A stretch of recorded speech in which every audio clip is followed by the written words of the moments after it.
রাজনগরে এই PSC centre যেটা 10 bed থেকে 30 বেডে রূপান্তর করা হয়েছে, সেই পিএসসি সেন্টারের উদ্বোধনী অনুষ্ঠানে উপস্থিত আজকের কার্যক্রমের সভাপতি শ্রীমতী কাকুলি দাস মহোদয়া,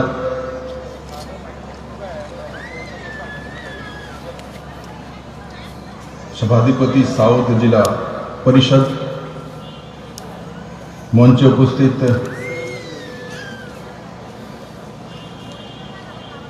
राजनगर विधानसभा सम्मानीय विधायक सुधन दास महोदय, विधायक बिरुनिया अरुण चंद्र भौमिक महोदय, विधायक साबरूम श्री शंकर राय महोदय, Shri Tapan Debnath chairperson Rajnagar Panchayat Samiti, Shri JK Sinha principal secretary health and family welfare, doctor Radhadev Bogna director family welfare and PM department, Shri Debpriya Bardhan district magistrate, Kulwant Singh SP south, और एखाने बड़ मात्रा उपस्थित मायेरा बोनेरा स्कूलेर छात्र छात्री भाई बोनेरा सुधीजन आमार गुरुजन मीडिया बंधुरा आमी प्रथमे साउथबासी के तार जोन्नो नमन करते चाই दो हाथ तुले, कारण साउथ ওই ভূমি যে ভূমির মানুষ বুদ্ধিমান, শ্রদ্ধাবান, শক্তিমান, পরিশ্রমী এবং বিদ্বান। আজকে এই ভূমিতে আমি এই জনসমাজকে আমার বিনম্র প্রণাম জানাই।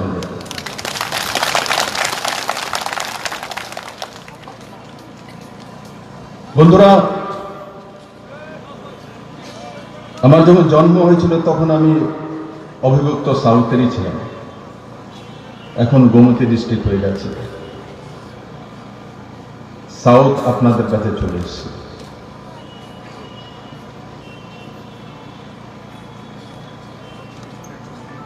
বন্ধুরা, ত্রিপুরার বিভিন্ন ক্ষেত্রে উন্নয়ন হচ্ছে, সে ইন্ডাস্ট্রিয়াল গ্রোথ হোক, एग्रीकल्चरल ग्रोथ हो, हेल्थर काठामो हो और प्राइमारी सेक्टर गुलो, किन्तु साउथे की तेमन भावे उन्नयन হয়েছে? আগরতলাতে যে উন্নয়নটা হচ্ছে, পশ্চিমে যেটা উন্নয়ন হয়েছে,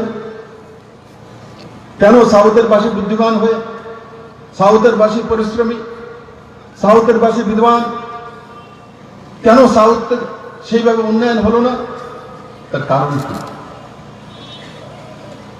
আমাকে মুখ্যমন্ত্রীর দায়িত্ব দেওয়ার পর থেকে আমার মনে সেই ব্যথাটা ছিল যে সাউথের মানুষ এত পরিশ্রমী, এত মেহনতি, এত বিদ্বান, কালচারাল সাইডেও সাউথ এক নিজের ভূমিকা দাঁড়িয়ে আছে, তো সাউথকে উন্নয়ন কেন করা হচ্ছে না, সাজানো কেন হচ্ছে না? তখন থেকে সরকার কাজ করা শুরু করেছে। আজকে সাউথে ত্রিপুরা অন্নদাতার রূপে দাঁড়িয়ে যাচ্ছে।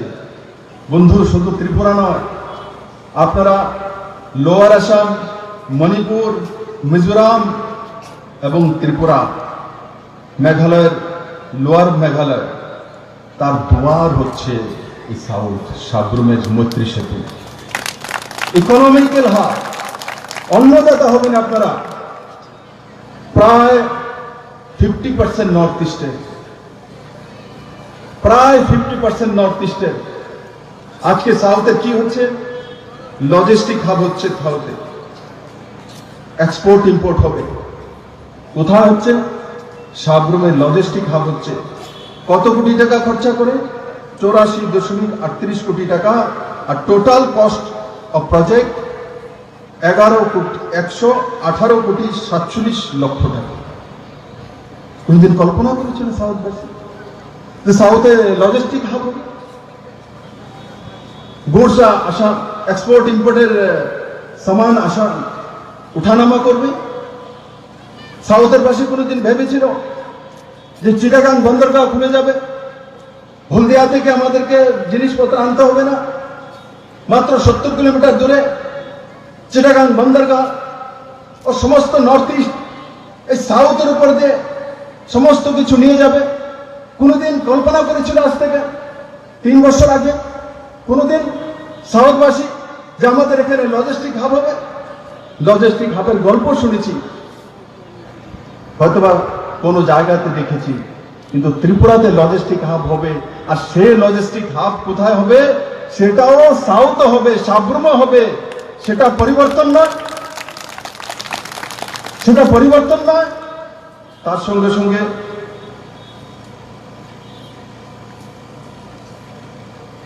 এই লজিস্টিক হাবের মাধ্যমে কত রোজগার হবে অনুমান আছে আপনাদের? আমি একবার বিলুনিয়াতে দুর্গাপূজার সময় বলেছিলাম, এবার নয় তার আগের বার সন্ধ্যার নাগাদ একটা কার্যক্রম ছিল দুর্গাপূজা, যে আজ সাউথবাসীকে রোজগারের জন্য পশ্চিমে যেতে হয়, পূর্বে যেতে হয়, অন্য জায়গাতে অন্য রাজ্যে যেতে হয়। কিন্তু এক সময় চলে আসছে এই লজিস্টিক হাবের কারণে 10 থেকে 12,000 লোকের রোজগার হবে এখানে। 10 থেকে 12,000 লোকের, 10 থেকে 12,000 রোজগার হবে। আর তার আশপাশে আর কি কি হবে আমি আজকে আপনাদের সামনে তুলে ধরবো। বন্ধুরা, ইন্টিগ্রেটেড চেকপোস্ট গত 3 দিন আগে, তার জন্য কত টাকা স্যাংশন হয়েছে? ইন্টিগ্রেটেড চেকপোস্টের জন্য 97 কোটি 60 লক্ষ টাকা, মানে প্রায় 100 কোটি টাকা স্যাংশন হয়ে গেছে। ইন্টিগ্রেটেড চেকপোস্ট হবে সাবরুমে। কেউ কল্পনা করেছিল সাবরুমবাসী যে সাবরুমের কোনো উন্নয়ন নেই? সাবরুমের যখন চেহারা, শহরের চেহারা দেখতে প্রথমবার যখন আমি সাবরুমে এসেছি, তো সাবরুম পৌঁছানোর পর আমি বলছি কার্যক্রম হবে সাবরুম শহরে, তো কোথায়? বলছি এটাই সাবরুম শহর, বাজারের চেয়ে কিছু, কোনো উন্নয়ন নেই। আজকে সাবরুমে আইসিবি তৈরি হচ্ছে, ইন্টিগ্রেটেড চেকপোস্ট, প্রায় 100 কোটি টাকা খরচা করে। আর তাতে ইনভেস্টমেন্ট কত হবে, তার ব্যবসা কত হবে এক্সপোর্ট ইম্পোর্টে বাংলাদেশ এবং ইন্ডিয়ার সঙ্গে এবং নর্থ ইস্টের রাজ্যগুলির সঙ্গে? কমসে কম আনুমানিক 2000 কোটি টাকার বিজনেস হবে সেখানে। 2000 কোটি টাকার বিজনেস। 20 কোটি টাকার বিজনেসের কথা কোনোদিন কল্পনা করেনি সাউথবাসী। আজকে 2000 কোটি টাকার বিজনেসের আনুমানিক লাগত হবে এখানে। 2000 কোটি টাকা। বন্ধুরা, তার কারণে আমাদের এখানে গ্যাস বেসড প্রকল্প, রাবার বেসড প্রকল্প, টেক্সটাইল প্রকল্প, এই ইন্ডাস্ট্রিগুলো এখানে গড়ে উঠবে।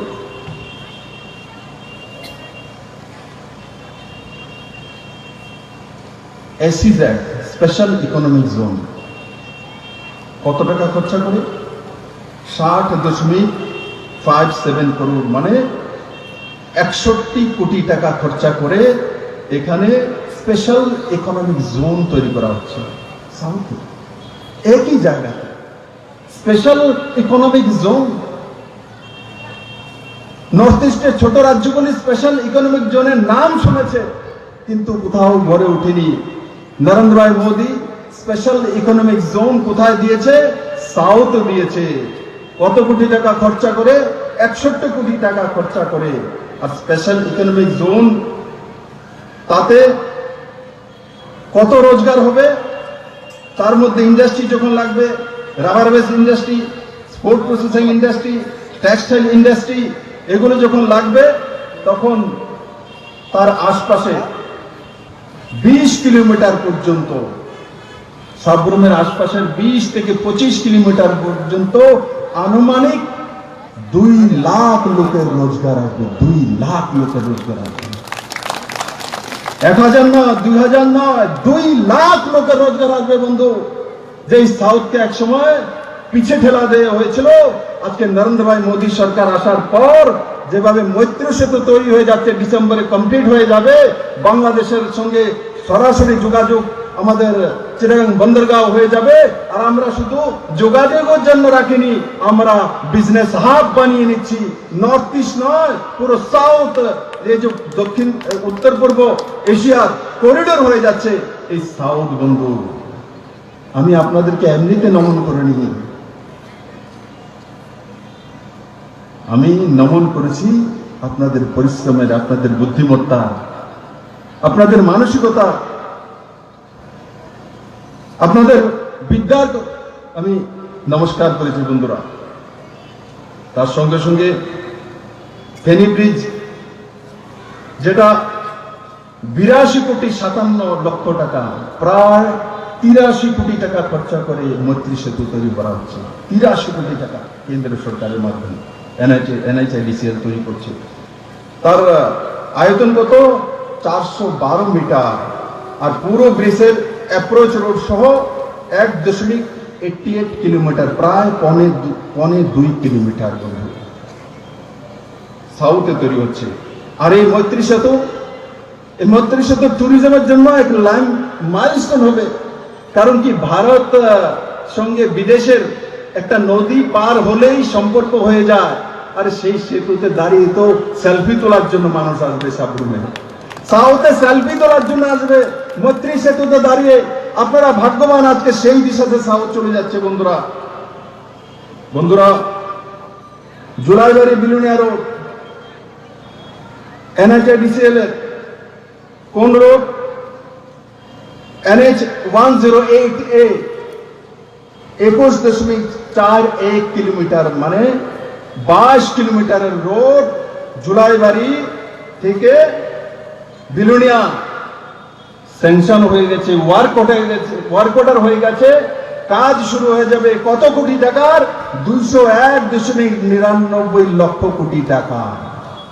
201.99 টাকা, মানে প্রায় 202 কোটি টাকার টেন্ডার হয়ে গেছে, ওয়ার্ক অর্ডার হয়ে গেছে, কাজ শুরু হয়ে যাবে বন্ধুরা।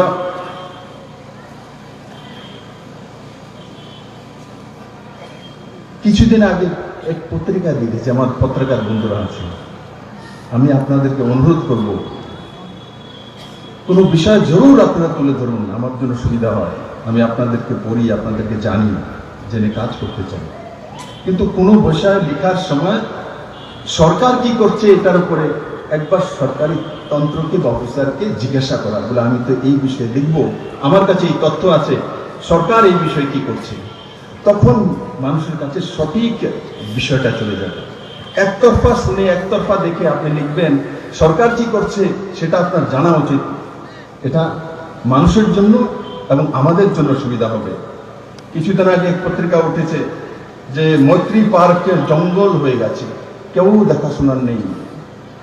বন্ধুরা, মৈত্রী পার্কে ট্যুরিজম ডিপার্টমেন্ট থেকে 5.79 করোড়, মানে 5,79,00,000 টাকা ইস্যু করে দেওয়া হয়েছে। কাজ 1 সপ্তাহের মধ্যে শুরু হয়ে যাবে। তাহলে আমি আমার সেই পত্রিকার বন্ধুকে বলবো, এটা তো আর একদিনে টেন্ডার তৈরি হয়নি, ডিপিআর একদিনে তৈরি হয়নি, স্যাংশন একদিনে তৈরি হয়নি, তার তো প্রসেসিং চলছিল।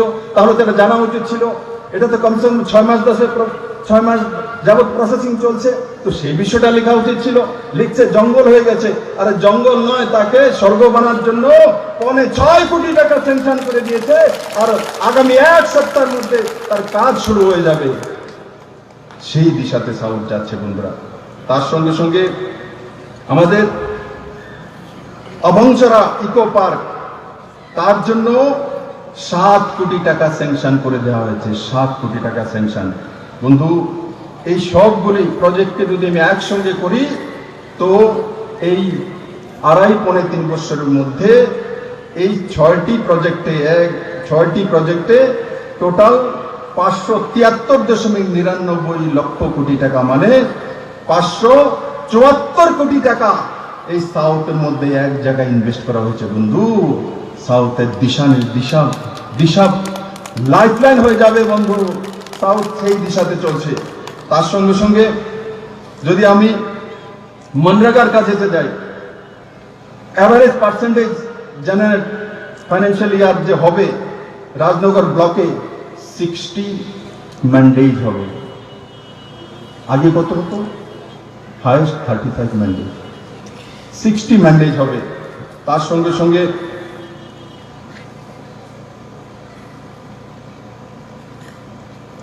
যে অল ওয়েদার রোড, এখানে রোড, কালভার্ট এবং অন্যান্য যে কনস্ট্রাকশন হয়েছে, যে আরডি ডিপার্টমেন্টের মাধ্যমে 19.63 লক্ষ টাকার, মানে প্রায় 20 কোটি টাকার কাজ হয়েছে মনরেগা এবং আরডি ডিপার্টমেন্টের মাধ্যমে।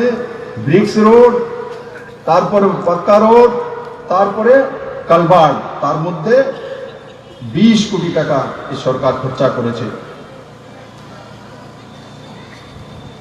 লাইভলিহুড সাপোর্ট দেওয়ার জন্য মনরেগার মাধ্যমে 6.6 কোটি 3 লক্ষ টাকা এখানে খরচা করা হয়েছে।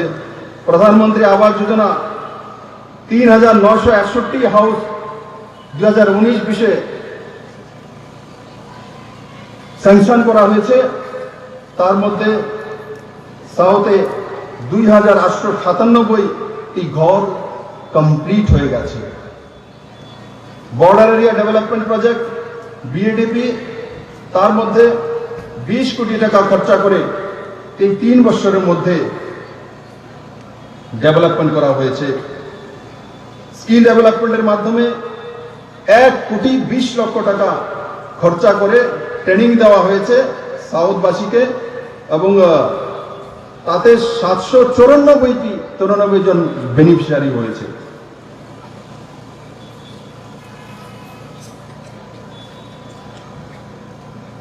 আমি বিলুনিয়ার এমএলএ কেও বলবো যে বিসিনগর 30 একর জমিন বিলুনিয়া কনস্ট্রাকশনের জন্য ডিস্ট্রিক্ট অ্যাডমিনিস্ট্রেশন কমপ্লেক্স সাউথ ত্রিপুরার জন্য 30 একর জমিন চিহ্নিত করা হয়েছে, যেটা আপনার বহুদিনের দাবি ছিল যে এক জায়গায় বিলুনিয়ার সমস্ত অফিসগুলো নিয়ে আসা। আপনার সেই স্বপ্ন পূরণ হতে চলছে। 30 একর জমিন আমরা চিহ্নিত করে নিয়েছি। সাউথে বিলুনিয়াতে এক জায়গাতে চলে আসলে সেটা রাজনগরের লাভ হবে, ঋষ্যমগরের লাভ হবে, সাব্রহ্মের লাভ হবে, শান্তির বাজার, জুলাই বাড়ির সবটারই লাভ হবে বন্ধুরা। সেই দেশেতে সরকার কাজ করছে। এবং যে block building Bisinagar RD block, তারও কাজ শুরু হয়ে গেছে। আন্ডার রুরবান প্রকল্প ঋষ্যমুখে আমরা বড় মাত্রায় কাজ করেছি। তার সঙ্গে সঙ্গে ত্রিপুরা রুরাল লাইভলিহুড মিশন, তাতে সাউথে 3,554টি যে এসএসজি গ্রুপ আছে তাকে 31.86 কোটি টাকা, মানে প্রায় 32 কোটি টাকা সেই আমাদের এসএসজির বোনেদের জন্য এই সরকার স্যাংশন করেছে। আর এই টাকা 1902টি এসএসজি গ্রুপের মধ্যে গেছে। ব্যাংক লোন এই এসএসজি গ্রুপকে 49.97 লক্ষ টাকা, মানে 50 কোটি টাকা 3,307 এসএসজি গ্রুপকে ব্যাংক লোন দেওয়া হয়েছে। বন্ধুরা এই ডেটাগুলি আমি তার জন্য তুলে ধরেছি, সাউথ এক সময় এক সাইডে ছিল, সাউথকে দেখার জন্য কেউ নেই। আজকে নরেন্দ্র ভাই মোদী সরকার আসার পর সাউথের সমস্তটি কাজ শুরু হয়ে গেছে। 2টি হাই সেকেন্ডারি স্কুল সাউথে টিবিএসসি থেকে সিবিএসসি তে কনভার্ট করা হয়েছে, সিবিএসসি সিলেবাস। 8টি নতুন ইংলিশ মিডিয়াম স্কুল এই সরকার আসার পর সাউথে দেওয়া হয়েছে। 11টি প্রি প্রাইমারি স্কুল খোলা হয়েছে। তার সঙ্গে সঙ্গে নবোদয় বিদ্যালয়ের যে নতুন বিল্ডিং 25 একর জমিনের মধ্যে 41.75 লক্ষ টাকা মানে 41.75 লক্ষ টাকা মানে প্রায় 42 কোটি টাকা খরচা করে কেন্দ্র সরকার তার ব্যবস্থা করেছে। একলব্য বিদ্যালয় তার জন্য 64 কোটি টাকা কেন্দ্র সরকার সাউথবাসীকে দিয়েছে এবং সেটা সাবরুমে। বন্ধুরা,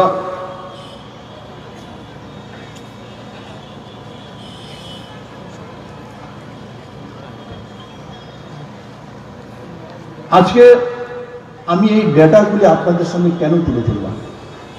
আমার নওজওয়ান ছেলে মেয়েরা যারা গার্জিয়ান আছেন তারা ভাবছেন যে আমার ছেলের ভবিষ্যৎ কি হবে, আমার ছেলে রোজগার কোথায় করবে, আমার ছেলের ঘর কোথায় তৈরি হবে, সরকার কিভাবে প্ল্যানিং করছে, কিভাবে সাউথে ডেভেলপমেন্ট করবে। বন্ধুরা, এই ডেটাগুলি আমার তার জন্য বলতে হয়েছে সাউথে এই কাজগুলি চলছে। এই সমস্ত কাজগুলি যখন আগামী 2 বছর বা 2.5 বছরের মধ্যে কমপ্লিট হয়ে যাবে তো সাউথ এক নতুন দিশায় চলবে, চাই এডুকেশনে হোক, চাই হেলথে হোক, আর চাই ইন্ডাস্ট্রিয়াল ডেভেলপমেন্ট হোক, মনরেগার কাজ হোক আর এডুকেশন হোক।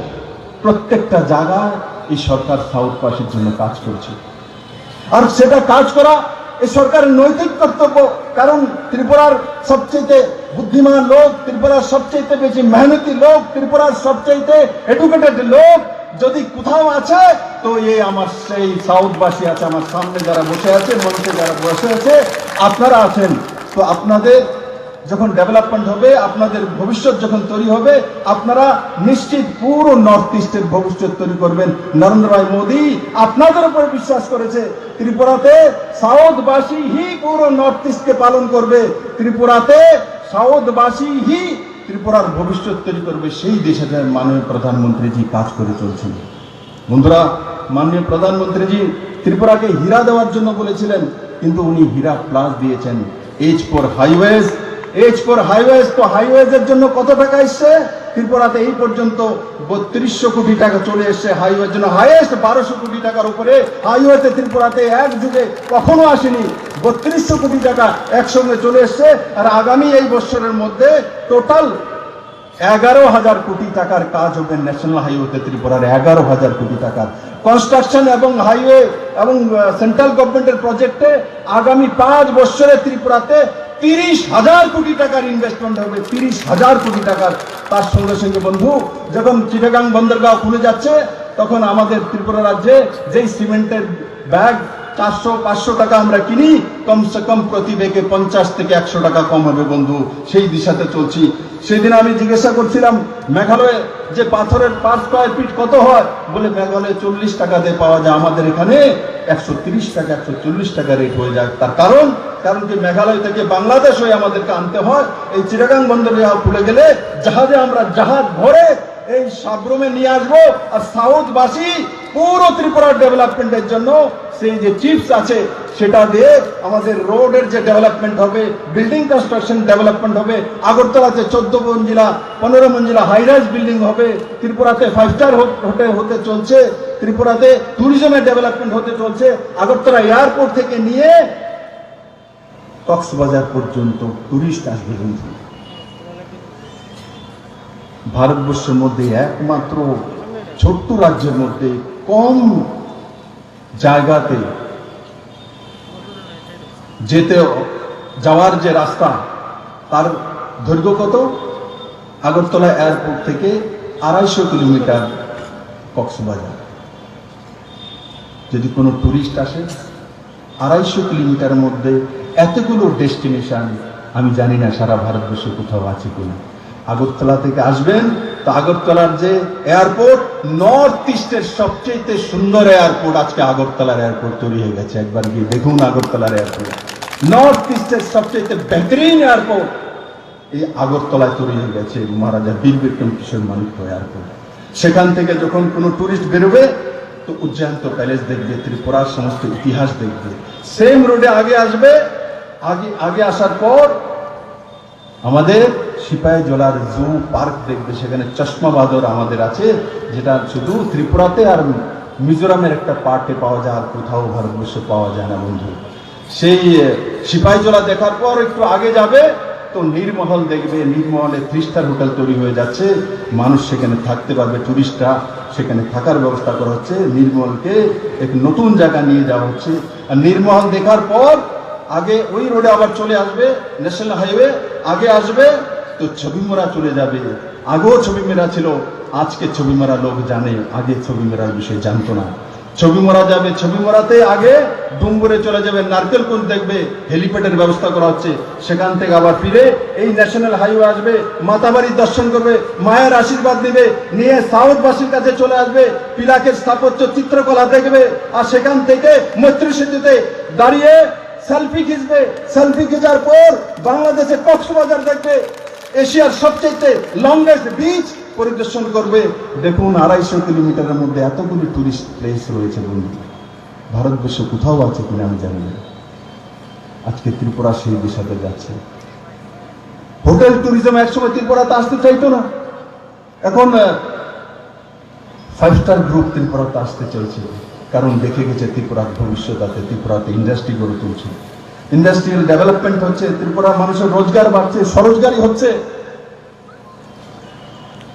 আমাকে কিছুদিন আগে একটি ছেলে দেখা করেছিল, বলে স্যার বায়োফ্লক্সের কারণে যেই কই মাছ 800 টাকা কিলো করে আগরতলা বাজারে কিনতে হতো, এখন কিছুদিন আগে 250-300 টাকা পর্যন্ত কিলো হয়ে গেছে। কই 800 টাকা, কই 250-300 টাকা। আর সঙ্গে সঙ্গে আমার সাউথবাসীকে আমি আরেকটা বিষয় বলতে চাই বন্ধু, এই সরকার গরিবের জন্য কাজ করছে। যেমন মনরেগার ম্যান্ডেট বাড়িয়েছে, আরডির কাজ বাড়িয়েছে, সঙ্গে সঙ্গে গরিবের খাওয়া কি? গরিবের খাওয়া মাংস ভাত নয়, মাছ ভাত নয় বন্ধু, গরিবের খাওয়া ডাল ভাত। গরিবের খাওয়া কি? ডাল ভাত। এই সরকার আসার পর একবার ভেবে দেখুন, 2016-তে 17-তে মুসুর ডালের কিলো কত ছিল? 120 টাকা, 130 টাকা। এই সরকার রেশন শপের মাধ্যমে ডাল দেওয়া শুরু করেছে, তো বাজারে ডালের দাম বাড়তে পারেনি। ডালের দাম কত? প্রতি কিলো ডাল কত? মুসুরি ডাল রাজনগরে কত? 1 কিলো ডাল কত? হ্যাঁ, কত টাকা? 90। 17-তে কত ছিল? 16-তে কত ছিল? এই সরকার আসার পর ডালের দাম কমে গেছে কত টাকা? ও বলছে 90 টাকা, মানে 40 টাকা ডালের দাম কমেছে এই সরকার আসার পর। লাগাতার সেই জায়গা দাঁড়িয়ে আছে, গরিবের যাতে লোকসান না হতে, ডালের দাম যাতে না বাড়তে পারে, তার কারণে রেশন শপের মাধ্যমে ডাল দিয়ে বাজারকে স্থির করে রেখেছে। ডালের দাম আর ত্রিপুরাতে 130 টাকা হয়নি, 140 টাকা হয়নি, এসে 90 টাকা দাঁড়িয়ে গেছে। আর তার সঙ্গে সঙ্গে চালের দাম এই সরকার আসার পর লাগাতার 2 বছর চালের দাম স্থির ছিল বন্ধু। চালের দাম স্থির ছিল মানে ডালের দামও বাড়েনি, চালের দামও বাড়েনি, কিন্তু এই সরকার এফসিআই এর মাধ্যমে কৃষকের কাছ থেকে প্রকিউরমেন্ট করেছে প্রথম। তার আগে এমএসপি ছিল না ত্রিপুরাতে, মিনিমাম সাপোর্ট প্রাইস দেওয়া যেত না, কারণ কি সরকার প্রকিউরমেন্ট করতে সক্ষম নয়, সরকারের কাছে তার ব্যবস্থা ছিল না। এফসিআই কে বলা হয়েছিল, আমার সরকার আসার পরে এফসিআই বলছে যে আমরা মিলিং চার্জ মাত্র 20 পার কুইন্টালে 20 টাকা দেবো, আর বেশি দেই না আমরা। আজকে রামবিলাসজি নেই, স্বর্গীয় রামবিলাসজির পাসওয়ানের কাছে আমি গিয়ে বললাম, ভাই সাহেব মুঝে তো এফসিআই का প্রকিউরমেন্ট चाहिए। অফিসাররা বলছে না, হবে না, 20 টাকা করে ত্রিপুরা মিলিং চার্জ দেয় না, তো আমরা করবো না। তাই আমি বললাম ত্রিপুরাতে মিলিং চার্জ কত? ত্রিপুরাতে জিজ্ঞাসা করার পর দেখা গেল ত্রিপুরাতে বড় মিল নেই, ছোট ছোট মিল, মিলিং চার্জ এরা কত চায়? 150 থেকে 200 টাকা চায় প্রতি কুইন্টাল। তখন সরকার সিদ্ধান্ত করেছে যে আপনারা 20 টাকায় দিন, সরকার ভর্তুকি দেবে। ত্রিপুরা সরকার ভর্তুকি দিয়ে 5.5 কোটি টাকা ভর্তুকি দিয়ে প্রথমবার 47,000 মেট্রিক টন ধান কেনার ব্যবস্থা এই ত্রিপুরা সরকার, নতুন সরকার করেছে, মোদী সরকার করেছে বন্ধু। আর তার পরিণতি কি হয়েছে? যে 10 টাকা, 12 টাকা, 13 টাকা করে ধান বিক্রি হতো প্রতি কিলো, আজকে ত্রিপুরাতে 17 থেকে 18 টাকার নিচে কোনো কৃষক ধান বিক্রি করে না। কোন কৃষক ধান বিক্রি করে না, আর যারা বিচলিয়া আছেন তাদেরকেও ধান দেয় না, বলবে অ্যাডভান্স টাকা দিলে ধান দেবো। আগে কি হতো, বিচলিয়াকে গিয়ে বলতো আমার তো 3 কানি ধানের ক্ষেত্রে, সে আপনি কিনা নিয়ে যান। বিচলিয়া বলতো 3 মাস পরে টাকা দেবো, এখন দিতাম পারতাম না।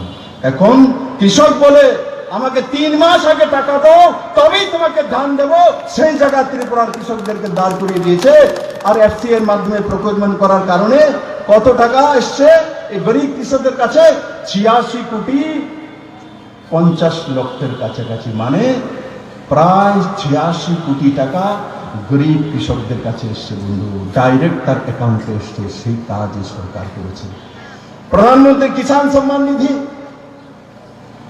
প্রধানমন্ত্রী কিষাণ সম্মান নিধির মাধ্যমে ত্রিপুরা রাজ্যে 2,22,000 গরিব কৃষকদের কাছে 6,000 টাকা করে 229 কোটি টাকা গরিব কৃষকদের অ্যাকাউন্টে গিয়েছে। কত? 229 কোটি টাকা। এখানে কোনো ব্যক্তি আছে কি কিষাণ সম্মান নিধির মাধ্যমে 6,000 টাকা গিয়েছে? হাত তুলুন তো দেখি, হাত তুলুন তো। এই 6,000 টাকা কি কোনো কমিশন দিতে হয়েছে কেন্দ্র সরকারকে? দিতে হয়নি, কিন্তু তার নাম নরেন্দ্র ভাই মোদী। আজকে অন্তিম কৃষক পর্যন্ত নরেন্দ্র ভাই মোদী পৌঁছে গেছে। আজকে রাজনগরে দাঁড়িয়ে আমি যখন বলছি যে কিষাণ সম্মান নিধির 6,000 টাকা কে পাচ্ছে, তো সমস্ত কৃষকরা হাত তুলে দাঁড়িয়ে দেখাচ্ছে, তার নাম মোদী সরকার। যেমন কৃষকদের জন্য কাজ করছে, যেমন মনরেগার জন্য কাজ করছে, ভাতার জন্য মাঝখানে বিভ্রান্তি সরানো হয়েছিল যে বিপ্লব দেব সব ভাতা বন্ধ করে দিবে। 40,000 মানুষের কেটে দিয়েছে, কাউর কাটিনি, স্কুটিনি করেছে। আর আমার মায়েরা বোনেরা বড় মাত্রা এখানে আছে, আমি আপনাদের নমন করি। ঘর চালানোর সময় মায়েরা আপনারা হিসাব করেন না, আমার ছেলে কতটা খেয়েছে, মেয়ে কতটা খেয়েছে, তার কটা বুক কিনতে হবে, কটা খাতা কিনতে হবে, কটা কলম কিনতে হবে, তার আপনি হিসাব নিকাশ করবেন না? মাসে কত টাকা খরচ হবে তার হিসাব নিকাশ হয় না? ব্যাংকে কত টাকা রাখবেন তার হিসাব নিকাশ হয় না? তো সরকারের দায়িত্ব ছিল না যে দেখার জন্য, স্ক্রুটিনি করার জন্য? 1800 মরা মানুষ ভাতা পেত, মৃত ব্যক্তি, তো তার স্ক্রুটিনি করে কাটার দরকার নয়? তার স্ক্রুটিনি করে কাটার দরকার নয়?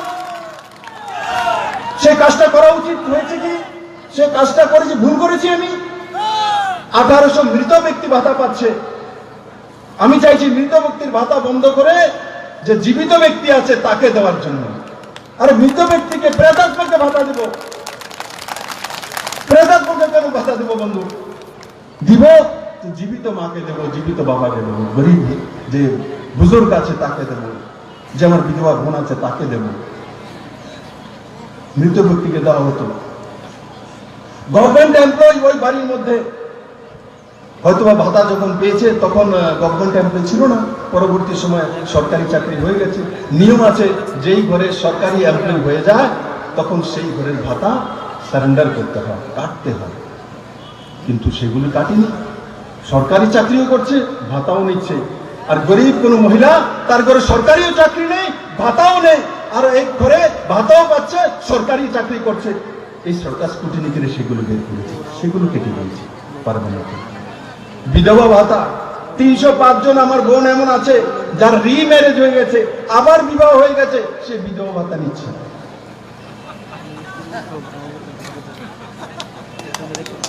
305 জন বোন আমার।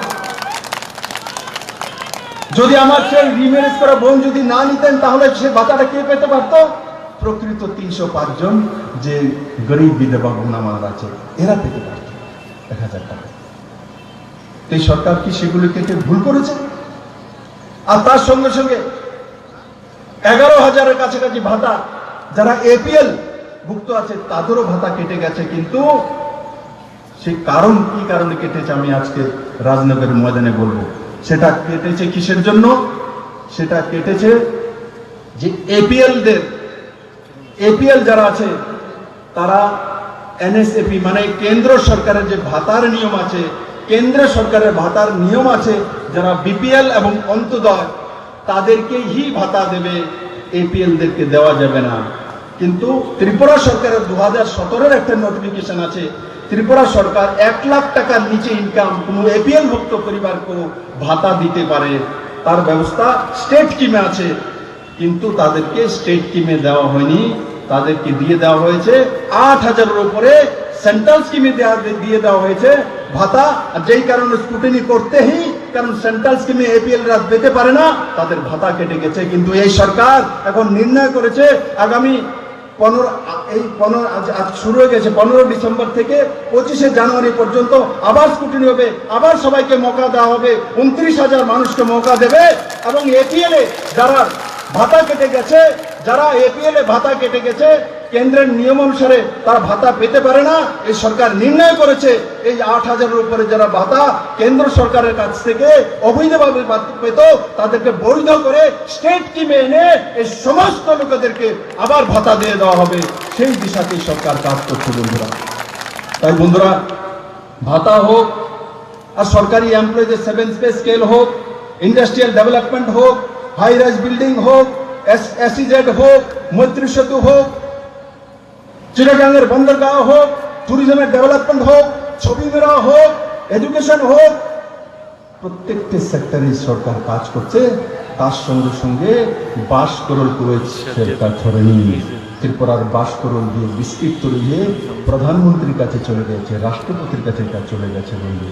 ত্রিপুরার 22 করোড় চলে গেছে, যেটা জনজাতিদের মূল খাদ্য।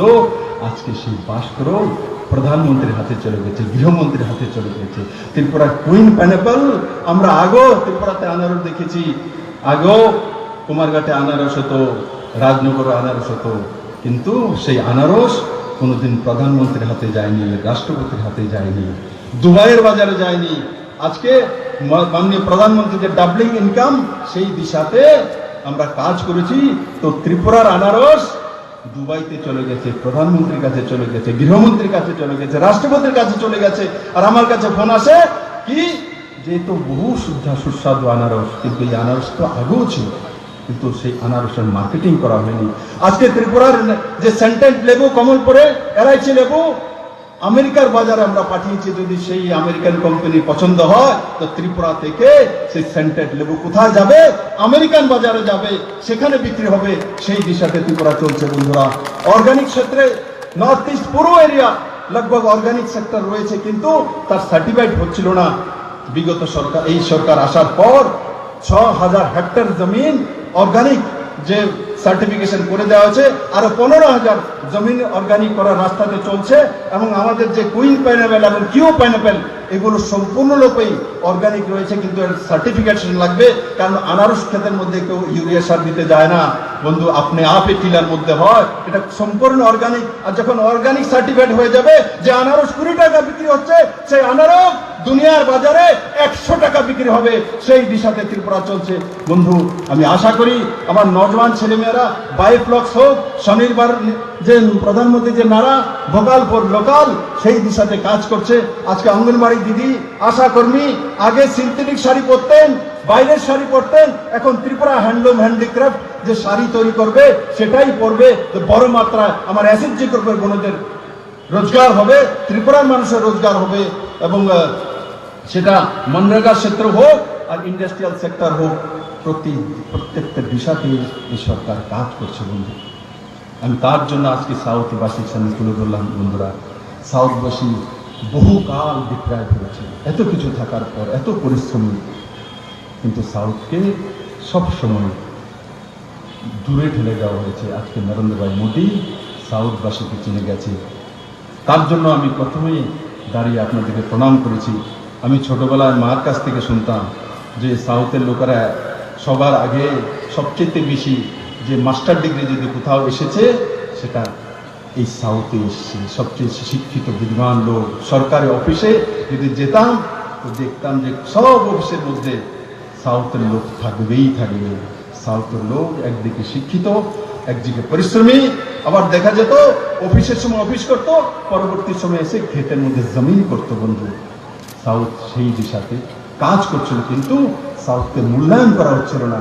আজকে নরেন্দ্র ভাই মোদী সরকার, নতুন সরকার সাউথকে মূল্যায়ন করেছে। সাউথবাসীকে আমি আবারও বিনম্র প্রণাম জানাই যে বহুকাল আপনাদের সঙ্গে অন্যায় হয়েছে, আজ আর অন্যায় হবে না। আজ আপনারা অন্নদাতা হয়ে গেছেন, শুধু ত্রিপুরার জন্য নয়, পুরো নর্থ ইস্টের জন্য দুয়ার করে দিয়েছেন। পুরো নর্থ ইস্টবাসী আপনাদের জয় জয়কার করবে। আর আমি আশা করি আপনাদের যে বুদ্ধিমত্তা সেটা পুরো নর্থ ইস্টের রোজগারের সুন্দর পথ খুলে দিচ্ছে। আমি এই কার্যক্রমে আমাকে আমন্ত্রণ করার জন্য স্বাস্থ্য দপ্তরকে এবং আমাদের স্থানীয় বিধায়ক সুদন দাস মহোদয়কে অনেক ধন্যবাদ জানাই যে ওনার ক্ষেত্রে এসছি। আর উনি মঞ্চে আছেন, আমি ওনাকে অনেক অনেক শুভেচ্ছা জানাই। আর তার সঙ্গে সঙ্গে এই কার্যক্রম যারা আয়োজন করেছেন তাদেরকেও আমি অনেক অনেক শুভেচ্ছা জানাই। সবাই ভালো থাকুন, সুস্থ থাকুন, সাউথকে এগিয়ে নিয়ে যান। জয় সাউথ, জয় নরেন্দ্র মোদী।